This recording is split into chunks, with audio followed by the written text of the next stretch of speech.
जलसा हो रहा था, मौलाना साहब बयान कर रहे थे। एक आदमी मालदार था लेकिन बहुत बड़ा बखील रहा है, कबू को पैसा नहीं देता रहा है।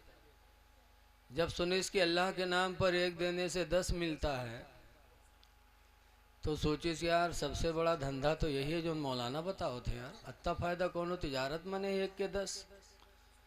तो 1 रुपया लिहिस और आवा और कोई पढ़त रहा होगा पकड़ाए दिहिस। अब सुबह घर पर बैठा कुर्सी डाले कि अब भाई 10 के नोट कोई लेके आई। दिन गुजर गया कोई नहीं आवा, 2 दिन गुजर गए, 3 दिन गुजर गए, 10 का नोट कोई लेके नहीं आया उसके पास। इत्तेफाक से उसको 35 हो गई। जब 35 हुई, 35 तो जानते हुई हो पेट बिगड़ जाए, 35 10 तो लोटा लेके बाहर गवा पैखाना करे। तो जब वहाँ पैखाना करे बैठा तो वहाँ देखी से एक बटुआ पड़ा। बटुआ तो आप लोग जानत हुई हो ना, बुढ़वा लोग जानत हुई। कपड़े का बटुआ, पहले तो पर्स चला है, पहले बटुआ चलत रहा है। बटुआ के अंदर जहाँ चुनही धरत रहा है वहीं रुपयो धरत रहा है। पैखाना करने बैठा तो देखा एक बटुआ पड़ा। बटुआ को उठाइस तब उमा खोलिस तो देखी 10 के नोट। तब मौलाना पर बहुत खफा हुआ। कहीं मौलाना तकरीर तो किस लेकिन पूरी बात नहीं बताइस। ऐसे कह दिया कि 1 2 के 10 पाओगे, पूरी बात उसे बताना चाहिए। तो गुस्से में पैखाना करके आया और सीधे मौलाना के पास गया। कहा मौलाना मसला बताओ करो तो पूरा पूरा बताओ करो, अधूरा ना बताओ करो। लेकिन क्या हुआ? कहा परसों तकरीर में तुमने कहा था 1 2 के तो 10 पाओगे। कहा कहाँ तो था। कहा पूरा बताया करो मसला, अधूरा मसला ना बताया करो। कहा पूरा मसला क्या? कहा पूरा बताया करो कि 1 2 के 35 आएगी तो 10 पाओगे, और तुमने 35 बताया ही नहीं उसमें। ऐसे ऐसे लाखैरा भी चले आते हैं जलसा सुनने। मांगने वाले को कभी दुत्कारो ना। लेकिन कुरान की ईसायत से मसला सोचो कि अल्लाह अपने नबी से कहता है कि मांगने वाले को दुत्कारो ना। पता चला कि मांगना नबी से साबित है कुरान से। जब मांगोगे तभी तो नहीं दुत्कारेंगे। गैर खुदा से मांगना अगर ना जायज़ होता तो अल्लाह ताला अपने नबी से न कहता कि मांगने वाले को दुत्कारा न करो। गैर खुदा से भी मांगा जाता। लेकिन जो लोग कहते हैं गैर खुदा से मांगना नहीं चाहिए, पता नहीं कहे वो अपने मेहरुआ से खाना मांगा था कि खाना ले आओ, पानी ले आओ, वो भी तो गैर खुदा है। तो जिस तरह अपनी औरत से आप सामान मांगते हो, कोई चीज़ मांगते हो, खुदा समझ के नहीं, अल्लाह का बंदा, अल्लाह की बंदी समझ के, ऐसे ही हम दूसरों से मांगते हैं खुदा समझ कर नहीं, खुदा का बंदा समझ करके।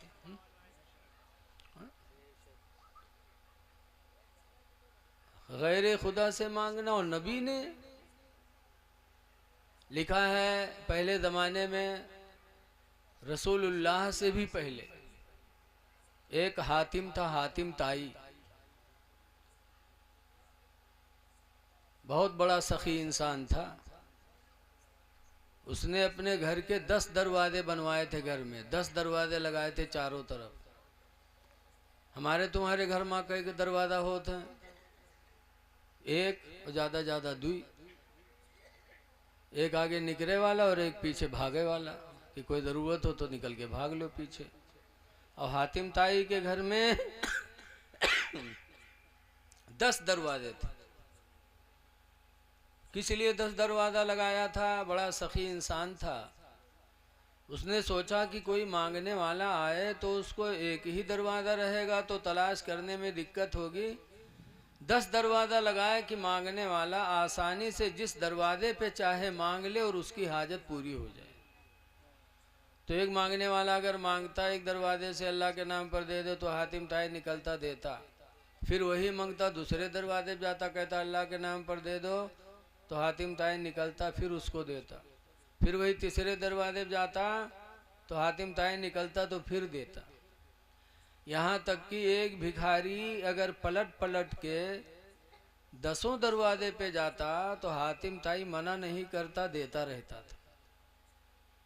हम और आप अगर एक भिखारी का 2 रुपया दे पावागा और कहूँ दूसरे दिन या तीसरे दिन आएगा तो कहा जाते हैं अरे वो दिन ले गिरा है फिर आए गिरे तू।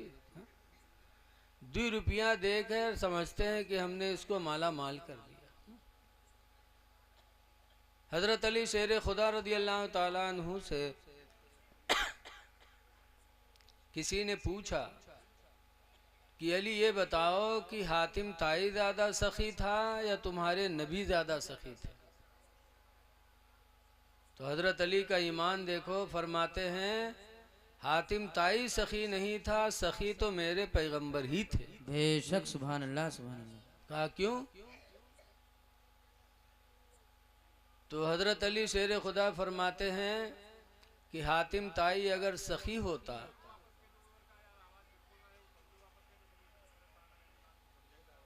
उधर आवाज नहीं जा रही भैया,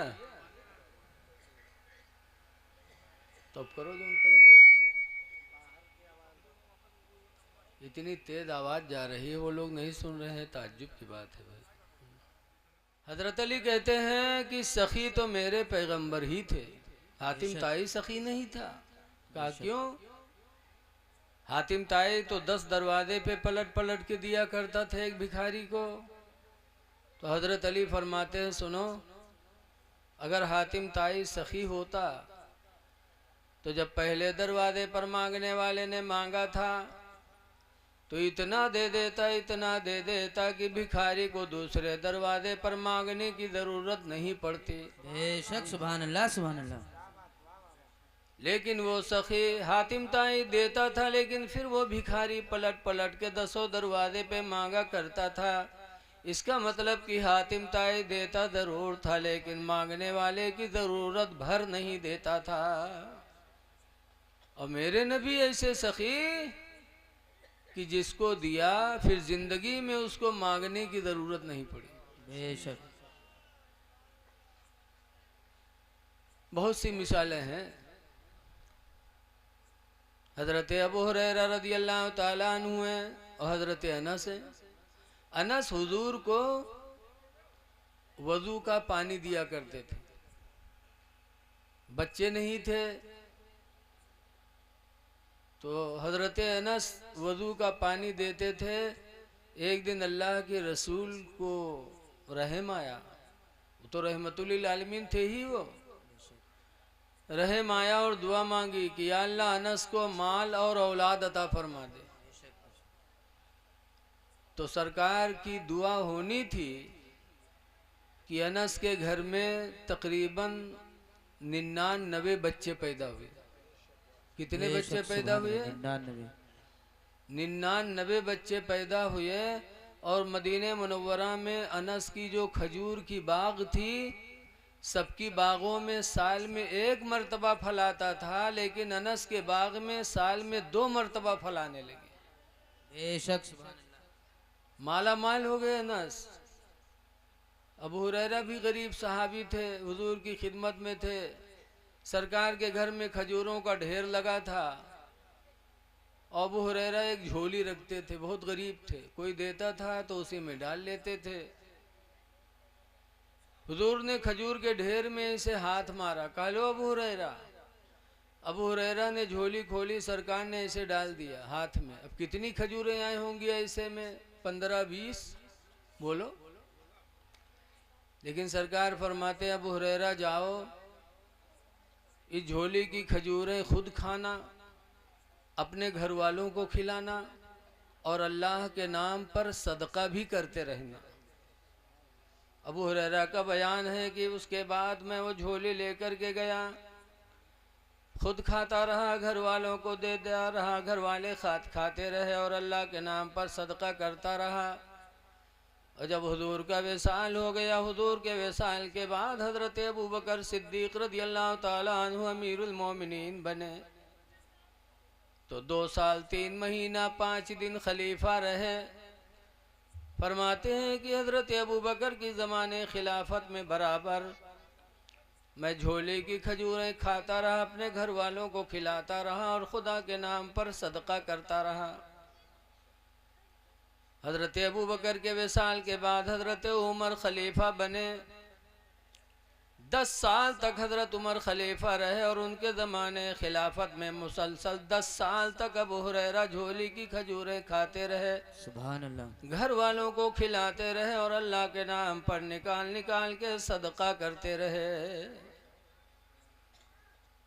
हजरत उमर के विसाल के बाद हजरत उस्मान गनी खलीफा बने। 12 साल तक हजरत उस्मान गनी खलीफा रहे, लेकिन 12 साल मुसलसल अबू हुरैरा झोले की खजूरें खाते रहे, खिलाते रहे, अल्लाह के नाम पर सदका करते रहे। फरमाते हैं खुदा की कसम कई मन खजूरें मैंने उसमें से निकाल निकाल कर अल्लाह के नाम पर सदका किया। बेशक ये मेरे नबी थे कि अबू हुरैरा गरीब थे और दाता बन गए, देने वाले बन गए। मेरे नबी ने जिसको दिया तो फिर मांगने की जरूरत जिंदगी में उसको नहीं पड़ी। इसीलिए आला हजरत इमाम अहले सुन्नत फरमाते हैं, कौन देता है देने को मुँह चाहिए, कौन देता है देने को मुँह चाहिए, और देने वाला है सच्चा हमारा नबी। सुभान अल्लाह, सुभान अल्लाह। देने वाला है सच्चा हमारा नबी। तो नबी से फरमाया गया है, नबी मांगने वाले को भगाओ ना। अल्लाह फरमाता व अम्मा बिनिअमति रब्बिका फहद्दिस, ऐ महबूब अपनी रब की नेमत का चर्चा करो, यानी अल्लाह का शुक्र अदा करो। आज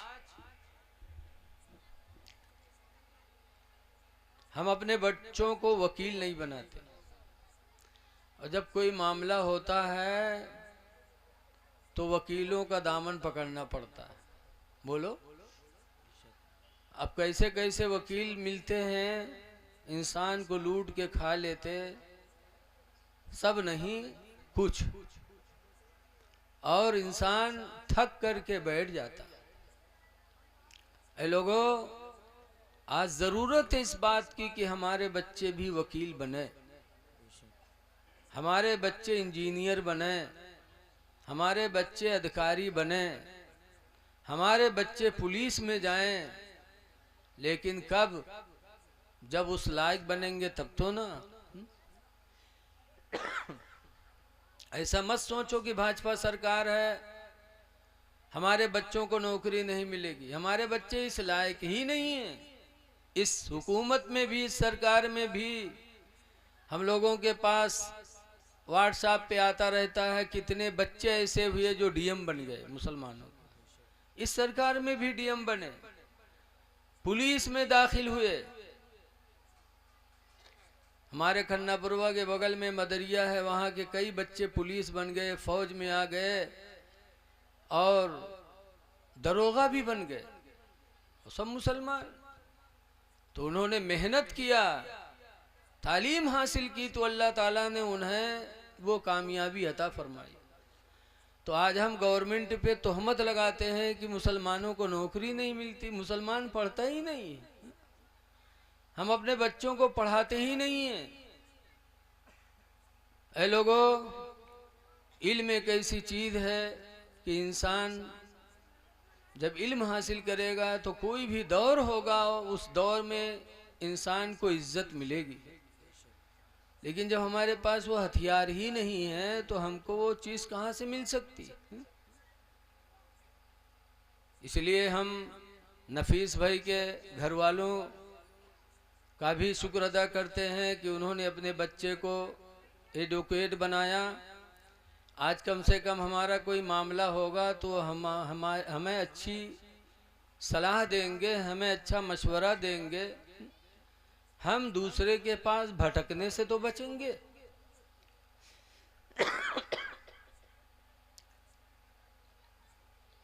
रौनाही है, जमदा शाही है, घोसी है, मुबारकपुर है, बरेली शरीफ है, कितने बच्चे ऐसे जो आलिम बन करके और उन्होंने हिंदी अंग्रेजी भी सीखी और इस तरह सीखी कि आज बड़े बड़े ओहदों पर वो फाइज हैं।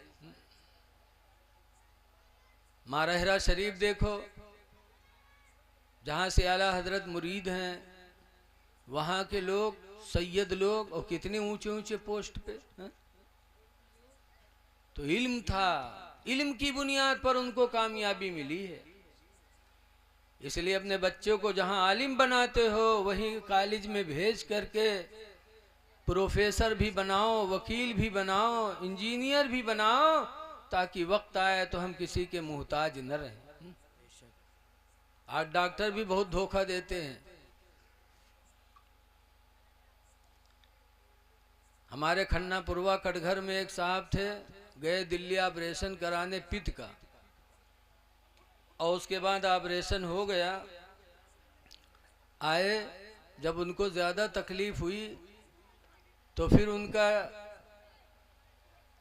चेकअप हुआ तो पता चला कि एक गुर्दा ही उनका निकल गया। बताओ, गए थे पथरी का ऑपरेशन कराने और डॉक्टर ने गुर्दा ही निकाल लिया। ऐसे ऐसे लोग भी दुनिया में हैं। तो जब हमारा बच्चा डॉक्टर होगा, हमारी कौम में डॉक्टर होंगे, तो भला ऐसे ऐसे लुटेरों से, ऐसे बदमाश डॉक्टरों से भी तो हमारी बचत हो जाएगी।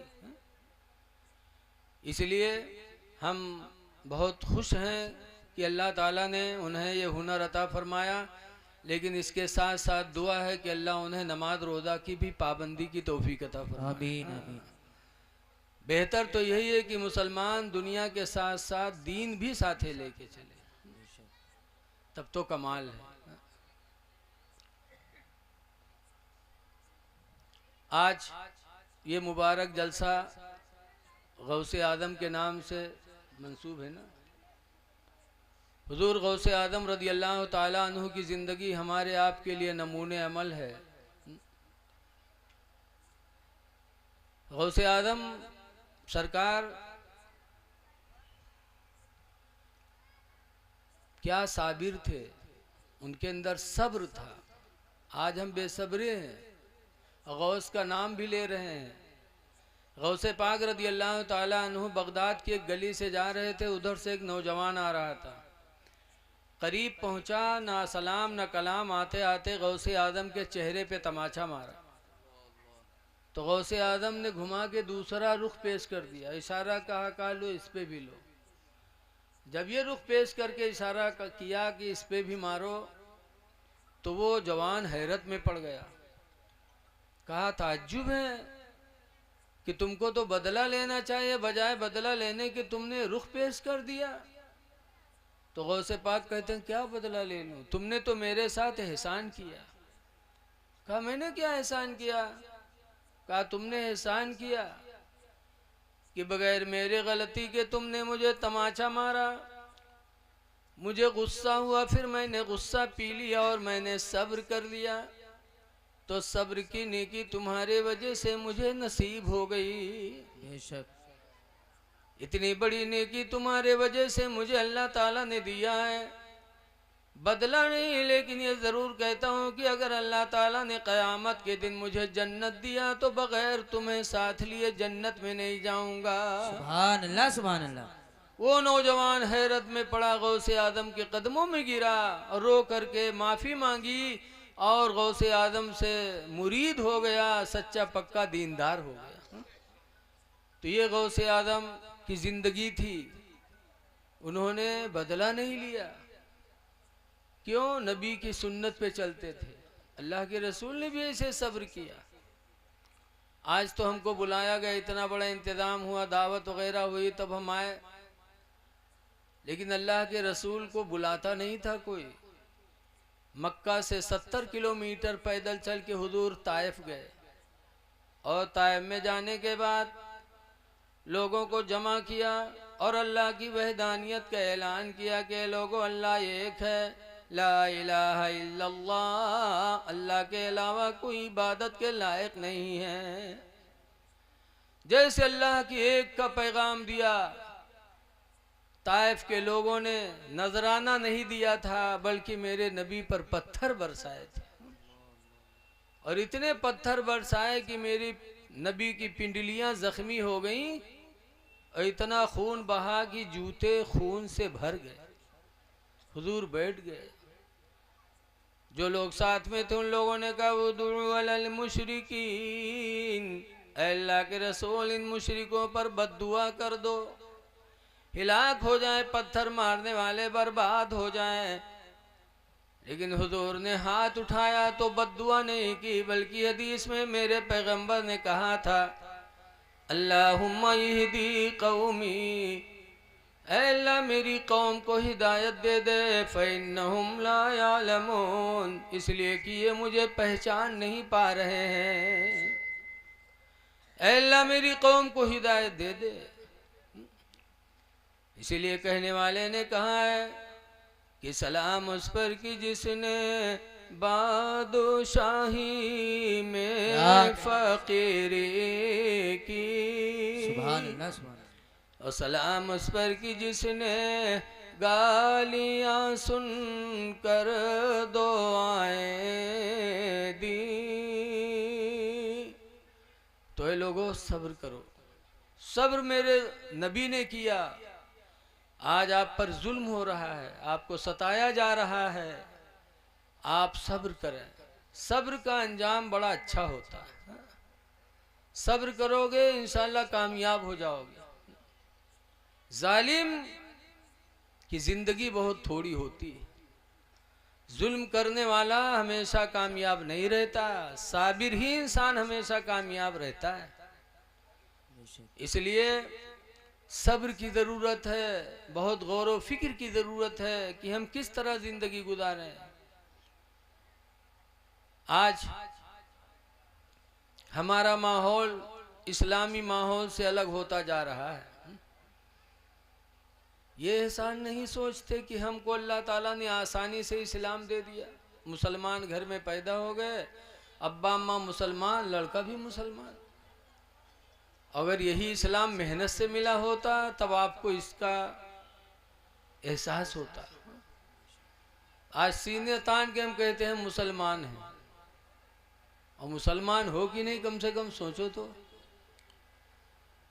तो ऐसे जैसे एक आदमी लीलवा गोदावे गवा लीलवा, और लीलवा गोदावे वाले से कहे समरे पीठ पर शेर बनाए दो, तो लगा इस करंट की सुई, और जब मारी चप से तो तड़पड़ान। अरे क्या बना रहे हो? कहा शेर की पूंछ बना रहा हूँ। अरे रहेंगे तो बहुत तकलीफ हो रही है, बगैर पूंछ के शेर बना दो। बहुत से शेर ऐसे होते जिनकी पूंछ नहीं होती, कटी होती, डुंडे होते हैं, बगैर पूंछ के शेर बनाओ। फिर जब उसने सुई खचोया तो तड़पा, अरे अब क्या बना रहे हो? कहा शेर का पैर बना रहा हूँ। अरे पैर न बनाओ, बहुत से शेर लेंगड़े भी तो होते हैं, लेंगड़ा ही बना दो शेर। कहा अच्छा। फिर जब सुई खचोया तो फिर चिल्लाया, कहा आप क्या बना रहे हो? कहा शेर की आंखें बना रहा हूँ। अरे आंख न बनाओ, बहुत से शेर अंधो तो होते हैं, रहा दो आंख न बनाओ, बगैर आंख वाला शेर बनाए दो। अच्छा। फिर जब सुई कचोया, फिर जब तड़पा, कहा अरे अब क्या बना रहे हो? कहा शेर का पेट बना रहा हूँ। कहा अरे बगैर पेट के शेर बनाओ, बहुत तकलीफ हो रही है। तब लीलवा गोदे वाला चिल्लान, कहे से रे भैया हम कौन शेर बनाए दे? ऐसा शेर कहूँ होइए नहीं जी कि न पेट होए, न टांग होए, न पूंछ होए, न आँख होए। जब कुछ है नहीं तो शेर काहे का? ऐ मुसलमानों, ऐसी हमारी तुम्हारी मिसाल है। हम कहते हैं मुसलमान हैं और चेहरे पे दाढ़ी नहीं। हम मुसलमान हैं और नमाज से दूर हैं। हम मुसलमान हैं ज़कात नहीं देते। हम मुसलमान हैं दौलत होते हुए हज नहीं करते। हम मुसलमान हैं रमज़ान का महीना गुजर जाता रोज़ा नहीं रखते। तो काहे के मुसलमान हो भाई? मुसलमान हैं और शराब पी रहे हैं, मुसलमान हैं चोरी कर रहे हैं, मुसलमान हैं गाली दे रहे हैं। काहे के मुसलमान हो तुम? मुसलमान की पहचान तो कम से कम समझो। मुसलमान वो है जिसके चेहरे पे दाढ़ी हो। बेशक। अल्लाह के रसूल ने मुसलमानों ही से कहा था, फरमाया था खालिफुल मुशरिकीन, ऐ लोगों मुशरिकीन की मुखालिफत करो। क़ालू कैफ़ नुखालिफ़ु या रसूल अल्लाह, लोगों ने कहा था अल्लाह के रसूल हम मुशरिकीन की मुखालिफत कैसे करें। फरमाया था कुस्सुश शवारिब, मूंछों को कतरवा लो, वाफुल्लोहा, और दाढ़ी को बढ़ा लो। मुसलमानों ही से अल्लाह के रसूल ने कहा था मूंछें कतरवा लो, दाढ़ी बना लो। और आज हम उसके उल्टा चल रहे हैं और या अली का नारा भी लगा रहे हैं। हजरत अली शेर खुदा की जिंदगी देखो, कैसी जिंदगी थी। हजरत अली एक दिन जा रहे थे, उनके चेहरे पे दाढ़ी बहुत घनी हुई थी माशाअल्लाह। उधर से एक यहूदी आ रहा था, यहूदी के चेहरे पे दाढ़ी के बाल यक्का दुक्का, थोड़ी सी दाढ़ी। करीब आया तो कहा अली एक बात बताओ, तुम्हारे नबी ने तुमको बाबुल इल्म कहा है कि अली इल्म के दरवाजा हैं। कहा बेशक मेरे नबी ने मेरे बारे में फरमाया है। तो कहा अगर तुम इल्म के दरवाजा हो तो एक बात कुरान से तुम्हें बताना पड़ेगा। कहा बताओ। तो उसने कहा एक बात ये बताओ कि तुम्हारे चेहरे पे दाढ़ी के बाल घने घने जमे हैं, अच्छी लग रही है, और मेरे चेहरे पे दाढ़ी के बाल यक्का दुक्का, एक हुआ, ऐसा क्यों? कुरान से तुमको बताना पड़ेगा, क्योंकि तुमको तुम्हारे पैगंबर ने बाबुल इल्म कहा है। बेशक। तो हजरत अली शेर खुदा का ईमान देखो, फरमाते हाँ हाँ इसका बयान भी कुरान में है। अल्लाह ताला ने कुरान में हर चीज का बयान फरमाया है, इसका भी बयान है। सुनो, अल्लाह फरमाता वल बलदुत तय्यिब यखरुजु नबातुहु कसीरन बिइज़्नि रब्बी, कि जो जमीन अच्छी होती है अपने रब के हुक्म से पौधा ज्यादा उगाती है। वल्लदी खबुसा, और वो जमीन जो बेकार होती है, ला यखरुजु इल्ला नकदा, वो पौधा नहीं निकालती मगर यक्का दुक्का। अच्छी जमीन पे पैदावार ज्यादा होती है, जो जमीन बंजर होती है वहाँ यक्का दुक्का पौधा उगते हैं। जब हजरत अली शेर खुदा ने कुरान की आयत पढ़ करके यहूदी को जवाब दिया तो यहूदी कदमों में गिरा, कहता है अली खुदा की कसम आज मुझे यकीन हो गया कि तुम्हारे नबी की नबूवत सच्ची है, जो उन्होंने फरमाया बरहक फरमाया। फौरन वो यहूदी कलमा पढ़ के इस्लाम ले आया। देखो जमाना था कि लोग दाढ़ी देखकर ईमान लाते थे, और आज हम मुसलमानों की दाढ़ी बना रहे हैं। ऐ मुसलमानों दाढ़ी बना रखा लो। हदीस पाक में है कि दाढ़ी कब्र में रोशनी का सहारा है। वो कब्र जो तारीकी होगी, उस कब्र में अगर रोशनी होगी तो जिसके चेहरे पे दाढ़ी होगी। दाढ़ी रखा लो इसलिए कि कब्र में जाना है, मरना है, चाहे दाढ़ी हो चाहे ना हो। तो जब